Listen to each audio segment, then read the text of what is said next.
설명을 어느 정도 했습니다. 좀 전에 설명을 어느 정도 좀 했었는데, 자, 염분과 기체. 자, 염분. 자, 원래 해수 1kg 속에 녹아있는 염류. 원래 물속에 해수에 녹아있는 애들을 총칭해서 염류라 그래. 그래서 그들이 녹아있는 양을 표현하고 있는 건데, 원래 해수는 물 더하기 염류가 될 거잖아. 맞지? 순수한 물이 아니잖아. 그래서 염류까지 포함한 겁니다. 그리고 이 둘을 합쳐가지고 1kg 1000g인데, 그 중에 염류가 얼마나 차지하는지. 그 말은 천분율을 말하는 거지. 천 중에 얼마나 차지하는지. 그래서 과거에는 퍼센트가 아니라 퍼밀로 표현했지만 요즘에는 뭘 쓴다고? 뭘 쓴다 그랬죠? PSU 쓴다 그랬지? 자, 해수분의 염류. 전체 양분의 염류 곱하기 1000. PSU. 요거는 Practical Salinity Unit에서. 기억납니까? 요즘에는 다 이 PSU를 씁니다. 자, 실용 염분 단위라 그러는데, 자, 다시 갈게. 물과 염류 곱하기 역시 1000이 될 건데, 해수는 물 더하기 염류니까. 왜 이렇게 나누냐면, 물과 염류 중에 해수에서 왔다 갔다 하는 애가 누구였다? 염류야? 물이었지, 물. 증발하면 물만 올라가잖아. 또 비가 내리면 빗물이 짭니까? 물론 염류가 조금 녹아 있습니다. 그렇지만 바닷물에 비해서 거의 안 녹아 있지. 그냥 물만 거의 다시 바다로 공급되는 거야. 그리고 하천수 짭니까? 안 짜지? 바다로 그냥 거의 맹물이 들어가는 거지. 그래서 이동하는 것은 물이다. 자, 그러면 물이 만약 바다에서 물이 줄어드는 것. 이 말은 요거는 증가하는 것. 뭐 여러 가지가 있을 건데, 만약 물이 줄어들게 되면 분모가 작아질 거니까 염분은 높아지겠죠? 만약 물이 늘어나게 되면 분모가 커질 거니까 전체값은 작아지는, 염분은 작아지겠지? 그치? 그래서 물이 작아지는 경우가 뭐 있습니까? 물이 빠져나오는 경우가? 좀 전에 얘기했던 증발 또는 결빙. 물이 얼면 더 이상 물이 아니잖아. 이런 것들. 자, 오히려 물이 늘어나는 건 뭐 있었지? 지금 증발 대신에 강수, 빙하 녹는 걸 뭐라 하죠? 빙하 녹는 걸 해빙. 자, 그리고 담수의 유입. 이거는 하천수나 또는 지하수. 지하수도 끊임없이 흘러갑니다. 비가 내린 다음에 땅속에 스며든 다음에 그들이 가만히 있는 것이 아니라 계속 흘러가. 낮은 곳으로. 바다로 결과적으로 흘러가는 거야. 자, 넘어갈게. 일단 평균은 35ps입니다. 그 말은 1kg 바닷물에 35g의 소금을 얻을 수 있다. 그 말이지. 일반적으로. 자, 염분비 일정의 법칙. 각 바다마다 염분이 높은 것도 있고 낮은 것도 있어. 특히 사해 같은 경우에는 염분이 아주 높아. 그리고 우리나라에서도 염분이 다 다릅니다. 동해, 서해, 남해. 약간의 차이는 있는데, 자, 그렇지만 염류들 간의 상호 비율은 일정합니다. 그 속에 녹아있는 애들 간의 비율은 일정하다는 거지. 왜냐하면 왔다 갔다 하는 것은 결과적으로 물이니까. 됐나? 그리고 바닷물이 끊임없이 뒤섞이고 있으니까, 순환이 되고 있으니까. 이걸 염분비 일정의 법칙이라고 한다. 자, 표층 염분. 자, 증발량, 강수량이 서로 비례한다는 거 이거 기억하셔야 되지? 증발이 많은 곳은 염분이 높고, 강수가 많은 곳은 염분이 낮고. 자, 증발 많은 곳은 상승기류야, 하강기류야? 증발이 많은 곳은. 증발이 많단 말은 맑은 날씨가 많지. 자, 공기가 상승하면 뭘 만들어? 구름 만들지. 상승하는 것은 저기압이야, 고기압이야? 저기압. 그래서 저기압이 있는 곳이 상승기류가 있고, 구름 많고, 비가 많고. 구름 있단 말은 증발 잘 못하겠지. 맞지? 오히려 하강기류가 있는 자, 고기압. 여기에 염분이 높았잖아. 자, 그 위도가 얼마쯤 됐죠? 아열대, 고압대. 위도가 30도 전후였지. 기억나나? 자, 이런 얘기 했어. 자, 그래서 적도 지역과 60도 지역은 저위도. 자, 여기는 상승기류가 있어서 구름이 많아서 강수가 많아. 증발을 잘 못해. 그렇지만 30도 지역은 아열대, 고압대로서 하강기류가 있다. 맑은 날씨가 많다. 증발이 많다. 그래서 염분이 높다. 됐죠? 그래서 이 지역은 30도 지역은 염분도 높지만 우리가 알고 있는 사막도 다 이 지역에 있잖아. 됐나? 자, 그래서 지금 증발량과 강수량 나와 있는데 참고로 염분 결과적으로 이 30도 지역에 증발이 많은 30도 지역에 염분이 높게 나타나더라. 증말 많고 강수가 적어서. 자, 그리고 극해역은 염분이 특히 낮습니다. 왜냐하면 온도가 높아서 낮아서? 온도가 낮아서 증말 잘 일어나지 않거든. 자, 밀도는 수온과 염분, 압력. 근데 압력은 잘 쓰진 않습니다. 자, 밀도가 높으려면 수온은 낮아야 되고 염분은 높아야 되고. 소금물이 더 무겁잖아, 맞지? 자, 그래서 가장 큰 영향을 주는 것은 수온이다. 자, 그래서 수온과 밀도가 밀접한 관계를 가지기 때문에 고위도로 감에 따라 수온이 떨어지게 되는 거지. 그래서 오히려 밀도는 높아지게 되겠죠. 그런데 자, 북극 해역 같은 경우에는 오히려 수온이 자, 낮아짐에도 불구하고 밀도가 같이 떨어집니다. 왜냐하면 이 지역은 특히 염분이 좀 낮은 거예요. 자, 염분 낮은 이유가 뭐였죠? 기억납니까? 이게 좀 세세한 내용인데 북극 해역 주변에 염분이 낮은 게 담수의 유입이 많기 때문에. 주변에 대륙이 많아서 주변 대륙으로부터 담수 유입이 많았지. 기억나나? 그래서 염분이 낮다 보니까 밀도가 낮게 나타나는 거야. 됐지? 이런 이야기 좀 했습니다. 자, 연적 분포 수온과 밀도가 서로 반비례 관계, 서로 반대되는 경향을 띠고 있습니다. 넘어갈게.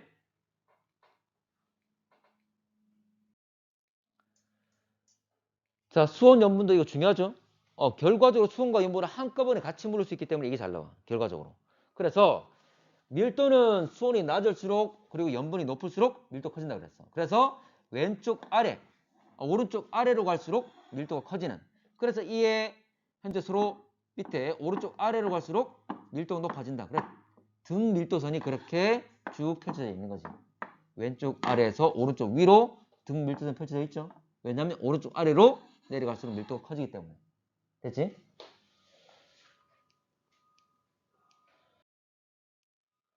자, 해수의 용존기체 여기까지만 좀 하고 싶게. 자, 아까 설명 좀 했습니다. 자, 용존기체 요인은 수온과 염분과 압력이 있을 건데 역시 이것도 압력은 잘 쓰진 않습니다. 자, 잘 녹으려면 수온이 높아야 될까 낮아야 될까? 기체는? 아닙니다. 고체는 수온이 높을수록 잘 녹아. 소금이나 설탕은.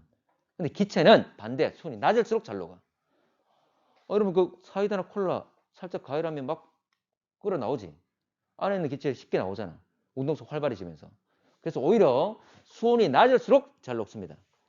기억해야 돼. 염분은 염분 낮아야 돼. 결과적으로 기체도 녹아 들어가는 거잖아, 맞지? 그러면 빈자리가 많을수록 잘 녹아 들어겠지. 근데 염분이 높으면 다른 애들이 이미 벌써 자리를 막 차지하고 있는 거잖아. 물입자 사이에. 그래서 염분이 낮아야 잘 녹아 들어갑니다. 압력은 그냥 막 밀어 넣는 거지. 됐나? 자, 그래서 아까 이야기했던 것 표층 부분에는 자, 대기 중에 자, 산소가 풍부하기 때문에 이게 녹아 들어가는 것. 그리고 광합성 때문에 산소가 풍부하다고 그랬습니다. 그러면 반대로 CO2는 제거가 되겠지? 광합성 할 때. 그래서 오히려 CO2는 양이 적다 그랬어. 됐나? 자, 근데 깊이가 깊어지면 더 이상 빛은 못 들어온다. 자, 그렇지만 생물들이 호흡하기 때문에 그리고 생물들이 죽어서 분해될 때 산소를 소모한다 그랬어. 산소 써버리면 산소는 줄어들겠지만 CO2는 생성되는 거죠. 그래서 오히려 CO2는 많지만 O2는 적다 그랬습니다. 됐지? CO2는 많고 O2는 적다. 근데 심해층 같은 경우에 어디서 왔다? 고위도 표층수가 공급되었다. 아까 표층수는 산소 많아 적어? 많아. 그래서 산소가 다시 약간 늘어나는 형태지. 지금 이 그림은 이렇게 돼 있지만 어떤 그림은 이렇게 돼 있습니다. 산소가 이렇게 돼 있어. 이렇게. 산소가 같이 늘어난다. 그 말이지. 됐나? 그리고 마지막으로 할게. 용존산소, 자, 용존 이산화탄소량과 용존산소량 위아래로 돼 있잖아, 맞지? 실제로 누가 더 많이 녹아 있다? 산소에 이산화탄소에? 이산화탄소 월등히 많이 녹아 있습니다. 이 두 개 그래프를 같이 비교하기 위해서 봐봐. 이산화탄소는 44, 46, 48 이렇죠?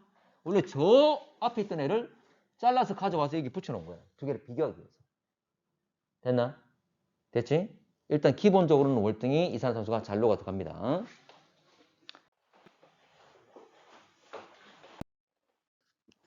자, 답 한번 보시고. 자, 1번. 자, 가는 전 세계 해양의 표층 수온 분포 쭉 나와 있고 나다 증발량과 강수량, 염분 나와 있습니다. 볼게. 2번.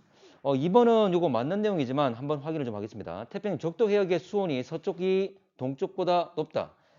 지금 태평양 적도 해역 그랬는데 이건 무역풍 때문인데 여러분들 적도 해역에 보게 되면 무역풍 불게 되면 참고로 요거 용승이 발생하게 되거든.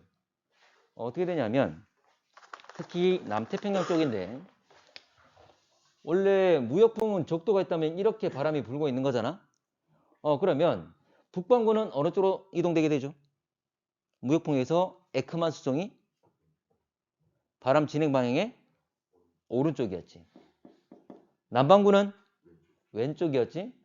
특히 남태평양 보게 되면 남반구 쪽을 보게 되면 지금 여기 서쪽과 동쪽이 될 거잖아, 맞지? 그래서 동쪽 해역을 봤을 때 현재 에크만 수정이 일어난다. 그 말은 대륙에 대해서 남아메리카에 대해서 대륙 쪽으로 멀어지는 쪽으로 해수들이 이동할 거잖아. 근데 이거는 표층에 있는 해수가 이동하는 거지. 그럼 표층에 있는 해수가 이동하면 이걸 채우기 위해서 어디서 올라옵니까? 밑에서 차가운 물이 올라오는 거지. 그 용승이 일어나면서 온도가 내려가게 된다. 그 말이지. 그래서 이 지역은 위도와 나란하게 등원선들이 배열되어 있지 않잖아. 그렇지? 그거 확인차에서 본 거고. 자, 3번.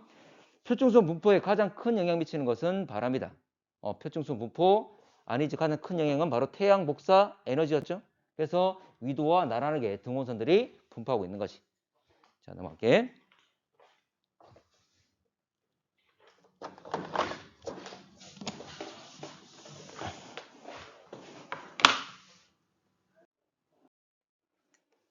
자, 6번. 자, 6번도 맞는 건데 증발량이 가장 많은 곳은 중위도 부근이다. 일반적으로 이렇게 제시하는 경우가 있는데 실제로 가장 정확히 말하면 위도 얼마쯤이었죠? 위도 30도 부근이었지. 자, 7번. 표층연분은 5도 N 부근, 북위 5도 부근 해역에서 가장 높을 것이다. 참고로 아까 5도 부근은 참고로 상승 기류가 많은 곳이거든. 가장 강한 곳. 그 강수가 많겠죠. 그래서 연분이 오히려 낮은 거고 위도 30도 부근이 연분이 높다. 자, 20도, 30도 지역에 고기압이 발달해서 습한 기후가 아니라 증발량이 많아서 건조한 기후, 맑은 날씨가 많아서 건조 기후를 띠고 있다. 자, 10번. 위도 30도 부근 해역은 적도 해역보다 표층 연분이 낮다. 위도 30도 부근은 건조하기 때문에 증발이 많기 때문에 연분이 높은 거지. 자, 적도 해역 12번은 맞는 거지만 한번 더 볼게. 적도 해역은 위도 30도 해역보다 표층 해수의 밀도가 낮다. 자, 밀도에 영향 주는 요소가 뭐였죠? 수온과 염분이었지. 적도 지역은 수온이 높죠. 염분은 낮지.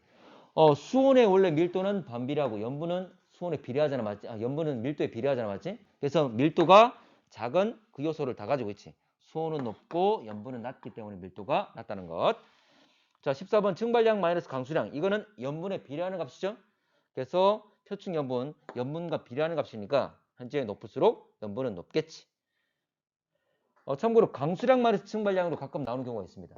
이거는 반대가 되겠지? 그래서 밑에 15번에 강수량 마이너스 증발량은 염분의 반비례하는 값이다. 넘어갈게. 16번. 적도에서 고위도 해역으로 갈수록 표층 염분이 낮아지는 경향이 뚜렷하다. 아니었지. 적도에서 고위도로 가게 되면 참고로 중위도 부근에서 30도 부근에서 염분이 높아졌다가 다시 내려가는 거지. 그래서 증가했다가 감소하는 경향이 있습니다. 증가했다가 감소. 기온이 높은 지역으로 간다. 그 말은 오히려 고위도에서 저위도로 간다. 그 말이지. 어쨌거나 마찬가지야. 가운데쯤에서 염분이 높아지는 거니까 증가 후에 감소. 됐죠? 자, 2번. 자, 산소와 이산화탄소 농도, 깊이에 따른 농도가 나와 있습니다. 자, 3번. 용존산소량은 수심 500m 부근에서 가장 크다. 자, 그러면 500m 부근을 보게 되면 산소로 봤을 때 이때 가장 큽니까? 아니지. 오히려 표층에서 가장 큰 거지. 대기 중에 산소가 녹아 들어가는 것, 그리고 광합성 많이 일어날 거니까. 자, 4번. 수심 1000과 100부근보다 식물성 플랑크톤이 풍부하게 존재할 것이다. 결과적으로 식물성 플랑크톤이 많은 곳에서 광합성 많이 일어나서 산소가 풍부할 거잖아, 맞지? 그래서 산소량과 비례관계를 가질 겁니다. 넘어갈게. 표면 부근에 표층분이 많다 그 말이죠. 그래서 오히려 100m 부근이 얕은 곳이 더 많을 것이다. 자, 6번. 자, O2 농도 표층에서 가장 낮다. 아니지, 표층에서 가장 높지. 자, 7번은 맞는 말이지만 한번 볼게. 표층 용존산소량은 수온과 염분이 낮을수록 많아진다. 수온이 낮을수록 염분이 낮을수록 용해도는 높아지는 거였지? 그런 의미입니다. 자, 8번. 자, 1000에서 3000 구간에서 깊이. 자, 1000과 3000은 점점 깊이가 깊어지면서 산소가 늘어나고 있고 CO2가 점차 조금씩 늘어나고 있지? 어쨌거나 깊은 심해를 말합니다. 깊은 심해 같은 경우에 깊은 곳에서 다시 산소가 늘어나는 이유가 뭐였지? 고위도 표층수가 가라앉아서 공급되는 거였지?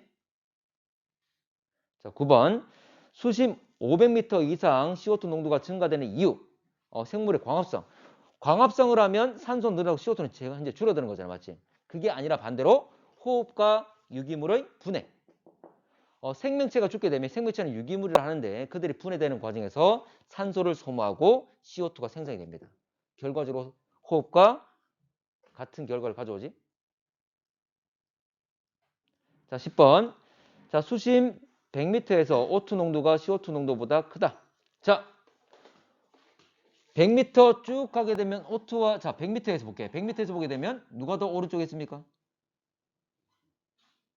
100m 가게 되면 이 그래프만 보게 되면 O2가 더 오른쪽에 있죠. 근데 밑에 있는 단위가 다르잖아. 산소 같은 경우에는 1, 2, 3, 4, 5. 예를 들어서 5 정도밖에 안 될 거야. 그렇지만 이산화탄소 같은 경우에는 이 그림 자료상에서는 왼쪽 위치에 있지만 읽어보게 되면 44 이 정도 되는 거잖아. 맞지? 월등히 많은 거지. 그래서 두 개 자료를 한꺼번에 보기 위해서 이제 지금 잘라서 겹쳐 놓은 겁니다. 그래서 여러분 꼭 기억하실 게 CO2가 많이 녹아 있다는 거 생각하셔야 됩니다. 됐지?